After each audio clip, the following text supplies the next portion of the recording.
আজ তোমাদের শোনাবো এক অদ্ভুত সত্য কাহিনী।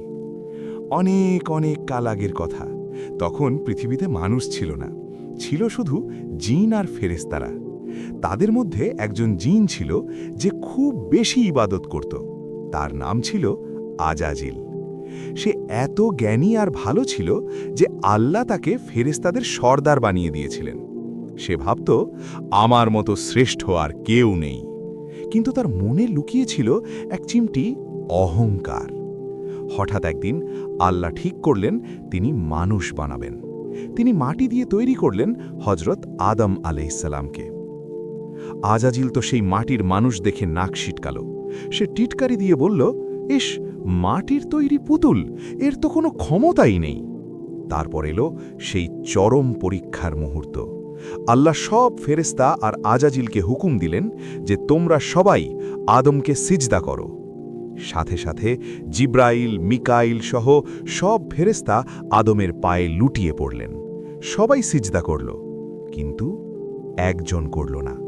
কে সে? সে হল আজাজিল। আল্লাহ জিজ্ঞেস করলেন, কি সে তোমাকে বাধা দিল? আজাজিল অহংকার করে বলল, আমি ওর চেয়ে শ্রেষ্ঠ। আপনি আমাকে বানিয়েছেন আগুন দিয়ে, আর ওকে বানিয়েছেন তুচ্ছ মাটি দিয়ে। আমি কেন মাথা নত করব? হায় রে কপাল! শুধুই একটু অহংকারের জন্য তার লাখ লাখ বছরের ইবাদত নষ্ট হয়ে গেল। আল্লাহ রেগে গিয়ে বললেন, বের হয়ে যায় এখান থেকে। আজ থেকে তুই অভিশপ্ত, তুই শয়তান। শয়তান তখন জেদ ধরল। সে বলল, হে আল্লাহ, আমাকে কিয়ামত পর্যন্ত হায়াত দিন। আমি চ্যালেঞ্জ করছি, আমি এই মানুষকে ধোঁকা দিয়ে জাহান্নামে নিয়ে যাবই।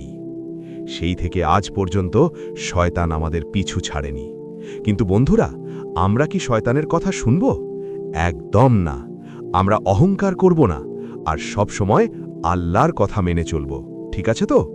আজকের গল্প এই পর্যন্তই। গল্পটি ভালো লাগলে একটা লাইক করো, আর এমন সব নতুন ভিডিও পেতে সাবস্ক্রাইব করো।